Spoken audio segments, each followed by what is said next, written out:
पत्रकार बंधुओं का बहुत बहुत स्वागत एवं अभिनंदन है।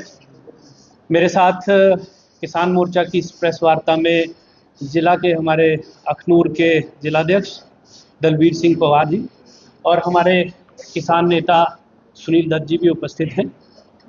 तो ये प्रेस वार्ता खास करके किसानों के मुद्दों को लेकर है। थोड़े दिन के प्रयास से और पिछले काफ़ी 3-4 दिनों से हमें ये देखने को मिला है, अलग अलग ज़िलों से हमें फ़ोन्स आए हैं किसान भाइयों के, किसान बहनों के, कि यूरिया की बड़ी शॉर्टेज जो है वो जम्मू में देखने को मिल रही है, खास करके जम्मू डिवीज़न में।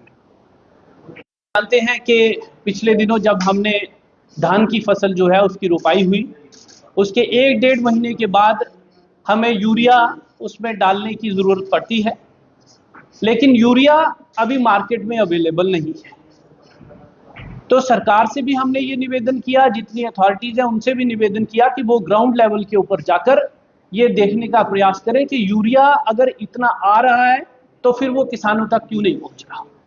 उदाहरण के लिए मैं आपको सिर्फ एक सब डिवीजन का एग्जाम्पल देता हूं कि आरएसपुरा सब डिवीजन जो है वहां 31,709 क्विंटल यूरिया की खपत होती है। मैं फिर से रिपीट कर दूं कि आरएसपुरा सब डिवीजन में 31,709 क्विंटल यूरिया की खपत रहती है, लेकिन उतना यूरिया हमारे पास मार्केट में है नहीं। तो ये जो आरएसपुरा का मैंने उदाहरण दिया, उससे ही आप अंदाजा लगा सकते हैं कि हमारी 27 सब डिवीजन हैं पूरे जम्मू प्रोविंस में। उसमें अगर आप पुंछ राजौरी को छोड़ दिया जाए तो बाकी कठुआ से लेकर अखनूर तक जो सब डिवीजन पड़ती है उनमें यूरिया की बहुत ज्यादा किल्लत है। किसान भाई दरबदर हो रहे हैं, जैसे मैंने आपसे कहा, यूरिया मिल नहीं रहा है, और जो मिल रहा है उसके साथ एक नैनो, आपको मालूम होगा कि नैनो इन्होंने कंपलसरी करके रखा है। वो सरकार ने कंपलसरी नहीं किया, वो डीलर्स ने कंपलसरी करके कर दिया कि अगर आप एक कट्टा ये जो है यूरिया का लेते हैं तो उसके साथ आपको एक बॉटल लेनी पड़ेगी। तो वो मैंडेटरी इन्होंने कर दिया है। मुझे लगता है कि सरकार ने मैंडेटरी नहीं किया तो मुझे डीलर्स ने भी मैंडेटरी नहीं करना चाहिए।